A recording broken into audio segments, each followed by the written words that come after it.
I hope I'm not late for this trend because it has been filling up my feed for weeks and I've been dying to talk about it since started.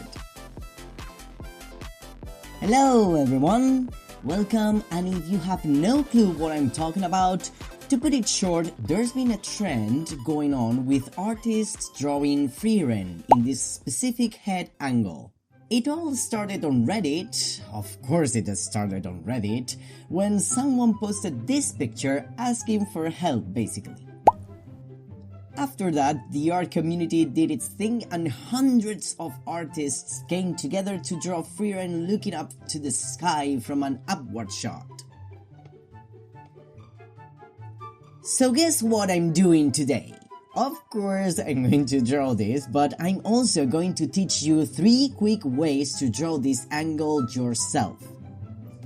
We've all struggled with it at some point, and there's been a lot of people who have also explained how to achieve such an angle, so here I come with my 2 cents.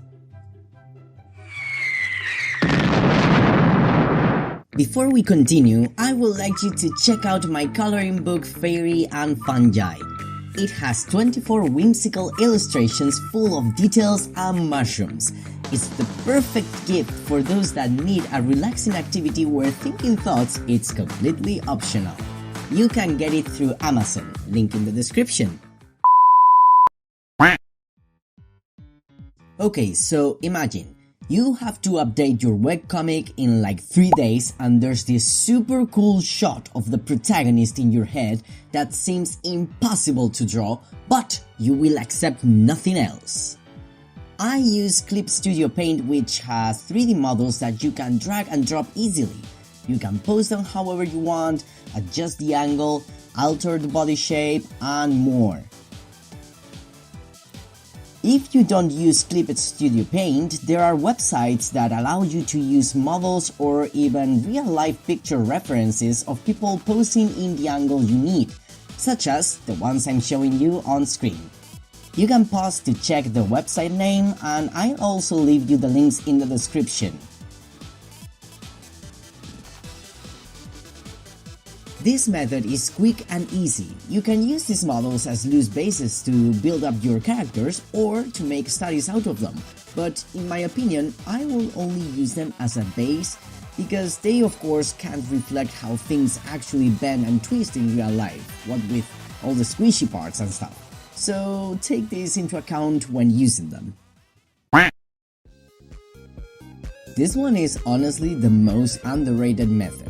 Just grab your phone, put it on selfie mode, hold it low and look up. Boom! Instant reference. Even if you don't look anything like Frieren, I mean unless you are secretly a hundreds years old elf magician, your face will give you the correct perspective cues. How the jaw curves, what disappears behind the chin, how the ears shift, everything. On the one hand, the lining won't always be on your side, and depending on what you want to achieve, this method can be hard to execute sometimes, especially if you want a full body shot. I mean, I've been there before, juggling with books to get the right camera angle while making sure I can get the pose right in like less than 10 seconds. It's hard. But on the other hand, you get exactly the pose and the angle you wanted, and you don't need access to the internet, and it's free, and it teaches you to observe real shapes from the real world, so I consider it a pretty good method. This is for those of you who don't want to rely on models to draw. Let's start with very basic shapes. A sphere for the head, then the sides to create the planes of the face, add a center line and the jaw, and once you place the neck and shoulders, you will have a base where you can keep track of the proportions.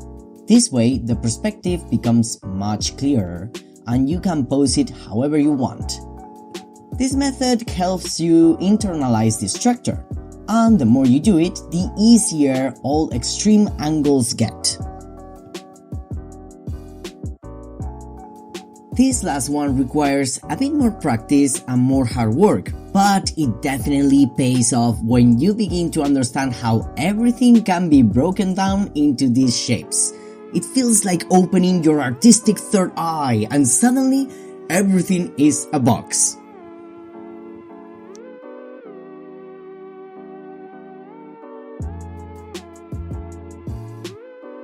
So these are the results. Let me know in the comments which method is your favorite, and if you already knew these tricks, which one do you use? I'll be reading your opinions, and also feel free to share more tips if you like, because true artists don't gatekeep.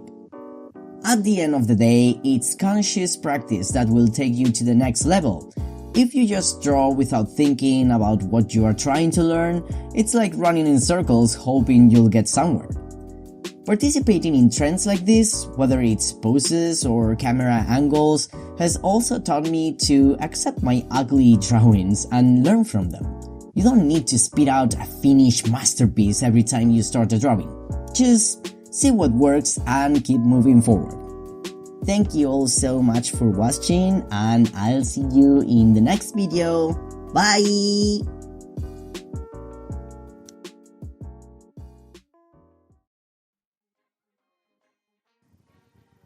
Alright, is this still on?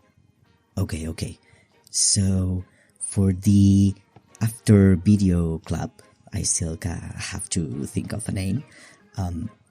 I want to show you this thing that I recorded earlier when I accidentally dropped my phone while recording.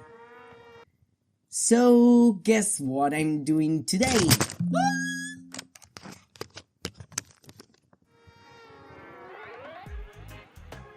Right, so I want you to tell me, if you reach this part of the video, I want you to tell me what animal does this sound like? Okay, I'll be making a poll, right? So option 1, it could be a chicken. Option 2 could be a pig, a dying pig. Option 3 could be the last dying breath of a shrimp.